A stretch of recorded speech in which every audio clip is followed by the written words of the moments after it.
Hey guys, how's it going? Shinobi here, and today I'm doing something really special. I'm doing 800 ring/amulets, and I'm going to disenchant all of them. I've been collecting them over the past week, just kind of saving them and sending them through the mailbox. That way I can hold more, because, I mean, think about it. Even if you have, like, the biggest bags in the game, you're still like that's not going to be able to hold it, and you're going to have to put it on multiple characters and everything like that. So it's pretty much what I did. That's why you're seeing them standing by the mailbox. Now the reason I can do this so quickly is I use this macro that I'll put on the screen for you, and it should work for you. I don't know if I tried a different version in this particular video, but give it a try, and if it works for you, that's great.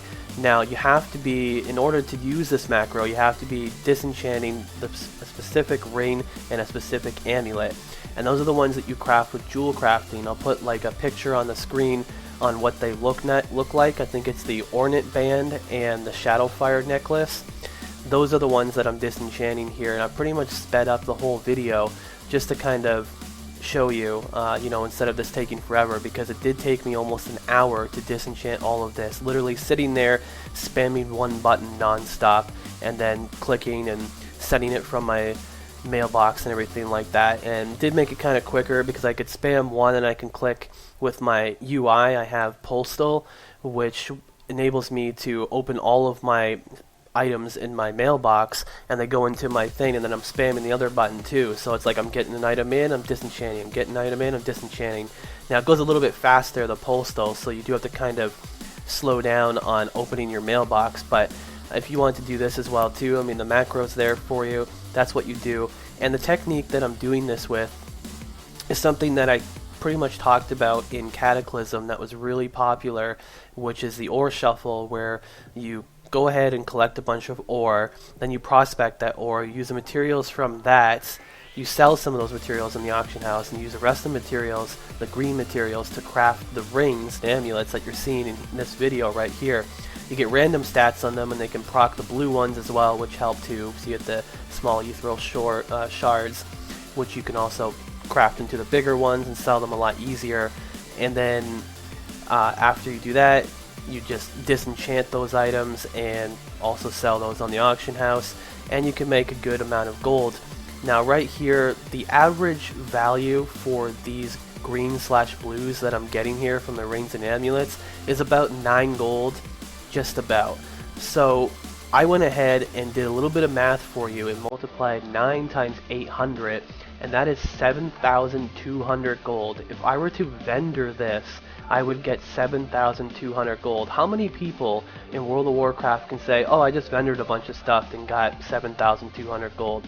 Vendored stuff, and you could buy your epic flying and then some. Pretty ridiculous. So I thought that, hey, why don't I disenchant it and see how it works out? I'm going to go ahead and skip ahead in the video here, and I'll see you at the end of the video, and just sit back and listen to the music and all that good stuff, and then we'll talk a little bit more about the materials that I did get at the end, and it's pretty awesome. So let's cut into that right now.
So here we are at the end of the video. You see that I have all of these materials in my bags. I had to send some of them to, because my bags were getting too full with materials and rings and amulets, so I had to send some of the material, the DE mats, to one of my other characters and then send it back, so that way I had extra room and everything like that. But I did end up getting these totals right here. I got 76 stacks of spirit dust, which is crazy. At the time that I was shooting this video, the stacks were selling for about 130 gold on my server. So if you were to do that math, that's almost 10,000 gold just for the stacks right there. So we already beat the vendor price, which is great. But you know, the prices do vary. It can be different on the servers. I've seen spirit dust as low as, you know, 20 gold a stack, or I've seen it as high as 200 gold. It really does vary. I got about 43 of the ethereal shards, which were selling for about 60 gold a piece. That's another 2,500, something like that. And I also got a bunch of mysterious essence. Now you can break down the spirit dust to make it easier to sell and turn them more into mysterious essence if you want to do that as well too. Just make sure the values aren't as crazy. So the total pretty much that came out to for me, as far as the value on all these materials, is uh, about 12,000 gold, 13,000 gold, which is not bad. I mean, it was definitely a lot of work, but I think it was more fun showing this video to you guys to show you what it does look like to disenchant 800 rings/amulets. I do thank you for watching the video. Make sure you're subscribed. I got tons of gold guides and other awesome WoW/Diablo 3/Dota/ all kinds of games and IRL and goodness for you in the future. My name is Shinobi, and until next time, thanks for watching.